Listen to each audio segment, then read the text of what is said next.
Your delay, I'm proud to bring you Mr. Lyndon LaRouche. Well, there was some very interesting news that was given to me today, earlier, and that is that I never have seen in my life such a parade of implicit indictments of a president of the United States as was reported to me today. I'm not going to comment on the details of this report, but I simply say that it comes as a blessed sign from heaven or something of that like that, and we should be greeted as such. It's obvious that what is obvious, without going into the details, which are better stated by relevant legal authorities and judicial authorities than by me. But I can say that what I've heard today, and I do understand what I've heard, that this is probably the greatest indictment of an incumbent president of the United States that I've ever heard. If there's one that occurred less ominous than this one, I don't know what it was. And I think I know the history of the United States pretty well. But that comes not as a finality of anything, because this situation is subject to all kinds of reversals back and forth. But the fact that such a counter to the president's behavior has been stated publicly by a federal court is in itself a very important development, even without trying to interpret what has been said. But the implications are, as any plain language view would say, this man has been slapped down back and forward repeatedly through the whole reading of these charges. Now that does mean there's a qualitative shift in the political situation inside the United States, which the reading of these charges, conclusions I presume, have been delivered. I don't think any president could withstand what has been read against them with such precision in the history of the United States. Some people have maybe hated someone more than they hate this fellow, but they certainly have placed the charges, and I don't think that without the equivalent of some kind of coup d'etat in support of the president, that he can withstand this. If these charges are presented and concluded, and if the consequences follow, this man is probably on the way out of office, barely since the time he was reinstalled in it. So that's probably a double whammy in this case. But what this does show with conclusion, which I can speak to on that account, is that after these charges have been placed and reported by the federal court, that this president is in deep trouble. And that much is clear. Now what it means for the rest of us is that the situation was so bad in terms of the Congress that the Congress should have delivered precisely these kinds of charges beforehand. And undoubtedly there were people inside the Congress, the Senate and House, particularly the Senate, who would have proceeded on these charges if encouraged to do so. And I think that has to be considered a factor, that all the ideas that somehow Obama has come off clean on the basis of his reinstallation as president, that is in doubt now. I don't believe that any president, unless he has the powers to conduct a coup d'etat, may remain in office under the continuation of the list of charges which have been presented as conclusions by the federal court. So this is a new situation, and it means also a new situation for us in terms of things like troubles as much as anything we might find pleasant in this whole proceeding. The United States is in deep trouble. Our economy is in the process of disintegrating. We are about at the point that an actual breakdown of the Congress could occur, of the end of the courts. And therefore, Bernanke, what's going to happen to Bernanke? The courts are against him. And probably that will be effective. It's not guaranteed, but it probably will be effective. And the citizens of the United States are going to have to wake up. And that's quite possible that they will. Because the usual way that people talk about presidential institutions, Congress and so forth, is nonsense. There actually has been usually not more than 5% of the voting population which has had the guts to do anything serious, actually do it. Many members of the Congress, for example, will gripe privately behind the scenes, but they won't do anything. And generally it's between 5 and 10% of the total membership of the Congress, which is likely to take on an issue such as this one.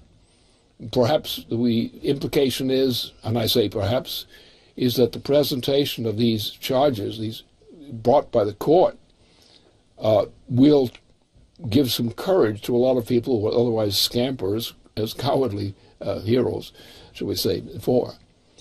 But the point is, on the other hand, you take the British monarchy and certain elements of the U.S.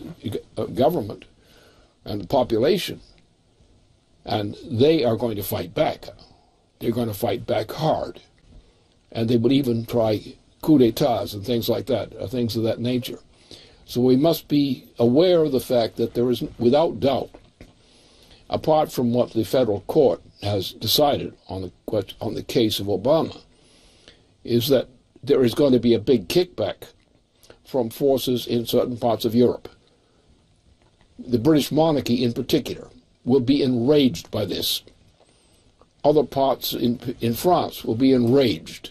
Some people in Germany will be enraged. You will have a certain factor of rage from the bad side in Italy. You will have also the anger in Spain and Portugal and other places.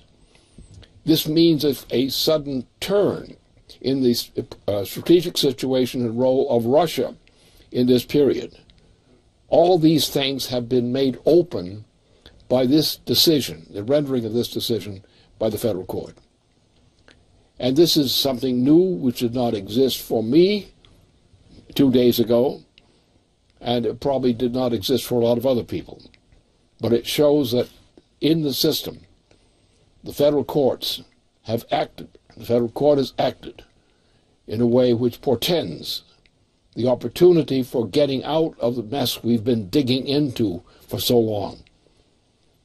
This is a new opportunity, and it's a time for the citizens of the United States to rally to the cause of our nation and prepare to support the actions of the federal court. And with that, I will leave it to you for a moment. The question then was, well, what's wrong with the Congress? Well, we know what's wrong with the Congress. That more than half of them are cowards and opportunists. And therefore, the Congress was not able to do the job that had to be done. And under those conditions, it was up to the Supreme Court to see to it that the job was done, or the basis for having the job done was presented by a higher authority. And the particular list of things that I've heard all go to that point.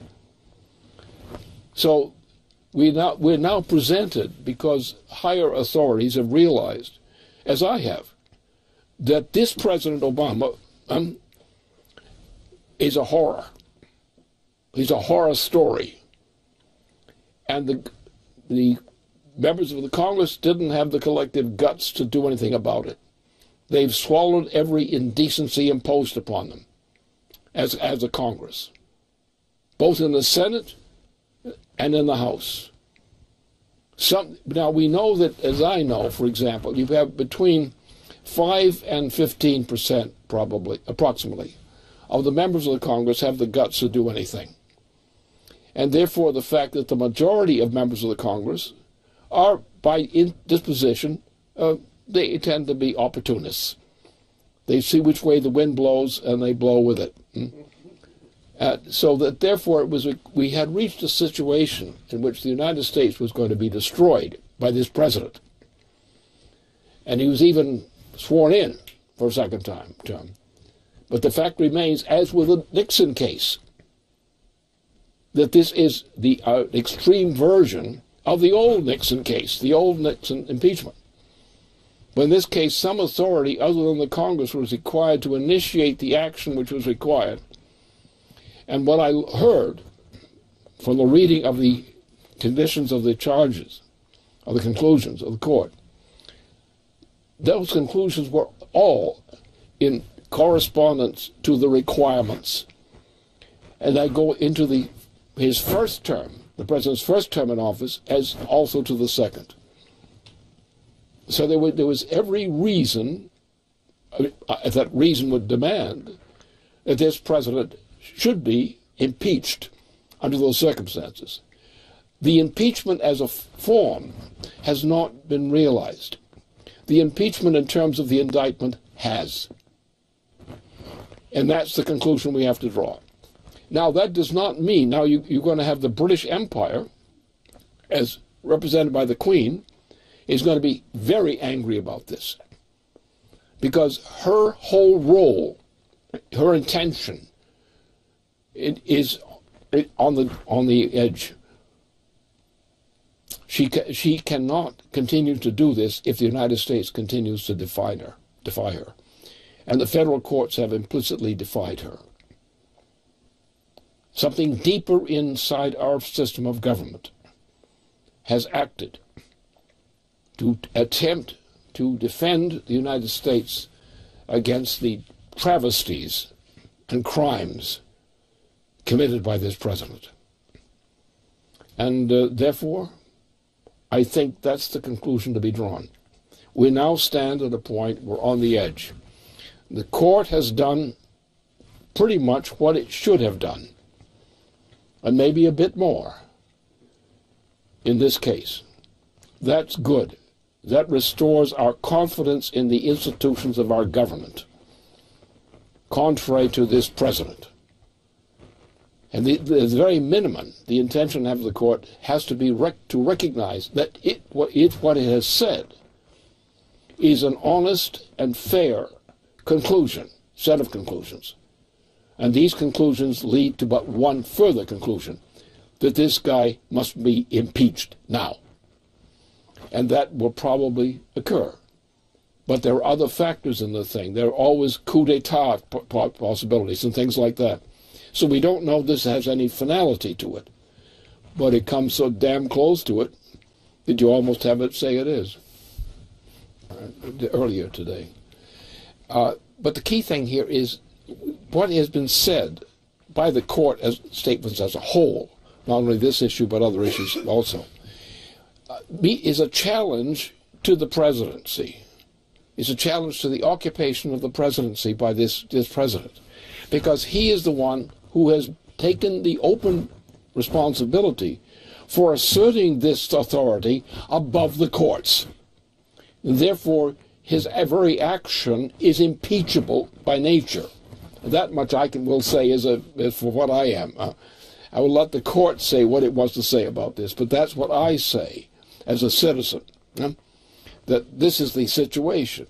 Now, I also base my judgment on my knowledge of the crimes which have been committed by this president. He's a criminal, as far as I'm concerned. He's said things and done things which are criminal in their nature. He's also practiced intimidation, which is in his nature, but not in the nature of our government. There's nothing that he has done of this nature of trying. For example, his violation of the war powers of the president, his violation of the restrictions on those war powers. First of all, he was not entitled to put troops into action in Libya. Not entitled to do that. It's a violation. And to go into armed conflict in Libya is a violation of the Constitution. He had no authorization to do that. He acted as a dictator. And that's a violation of our Constitution. Now, the fact that our Congress